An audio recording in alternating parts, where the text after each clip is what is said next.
صح لسانك. وأما الآن مع الشاعر مقبل بن ساعد المعبدي.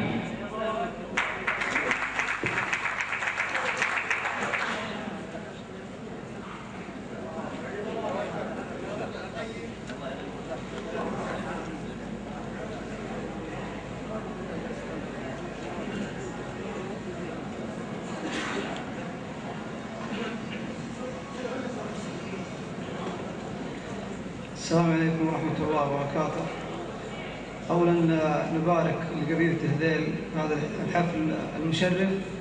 ثاني نبارك للشاعر فواز هذا التكريم. أتمنى إن شاء الله نقدم الشيء اللي يرضي الجميع.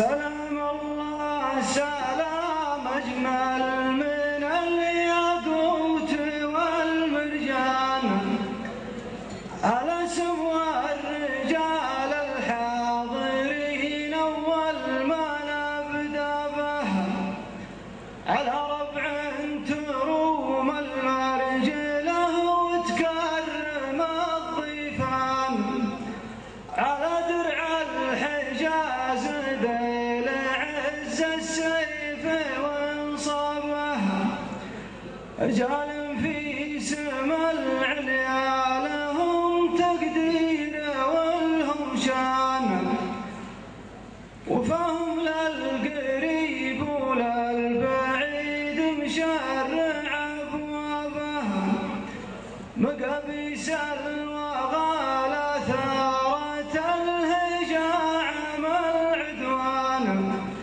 صناديد تعدل الميل للطلات كسبها أهل نخوة وأهل سطوة وأهل وقفة لها برهان مفرقت الجموع يا حصل ميقاف وجابها وانا لي الشرف لا جاتني دعوه من الهذلان لبست من الفخر تاجه وعلم الطيب نرقبها بديت اندر حروف الشعر وابني طيب القيفان عسى ربي يجمرني مع اهل الطيب واصحابها سطع نجم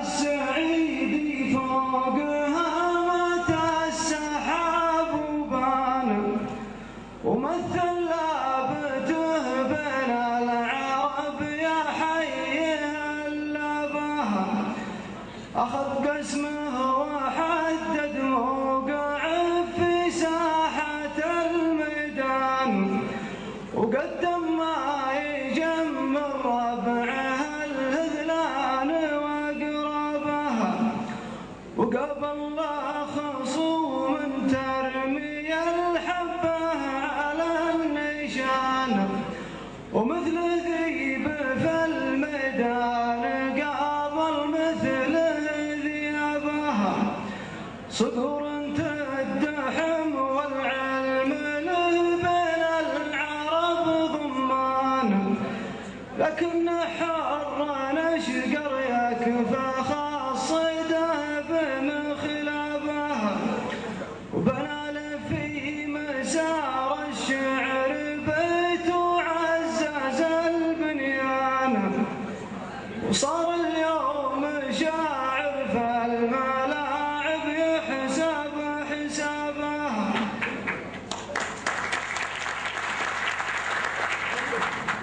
وبنى له في مسار الشعر بيت وعزز البنيان وصار اليوم شاعر في الملاعب يحسب حسابها ويكفيها الفخر لا صار شيخ مثل ابو راكان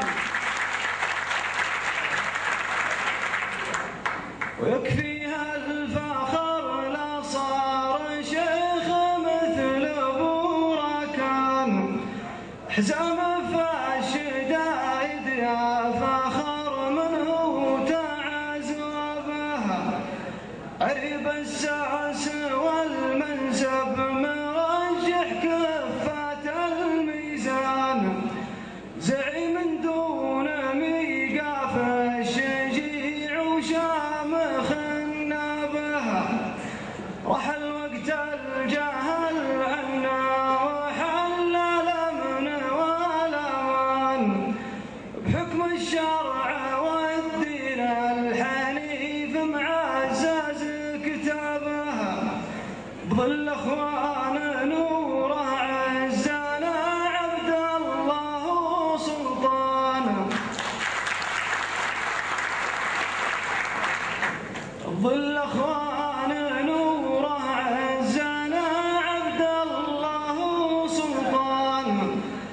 صنعت الدين درع للوطن للنار شبابها، وحنا دون دولتنا نبيع الروح بالمجان، نسلم من يسالمنا ولأهل الحرب حربها.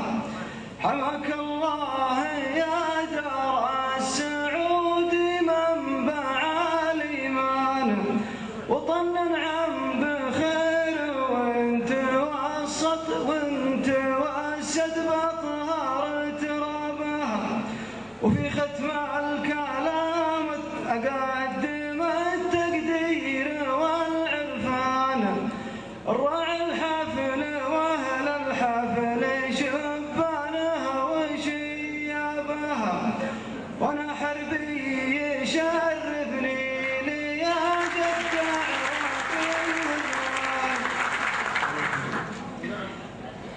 معكم زود.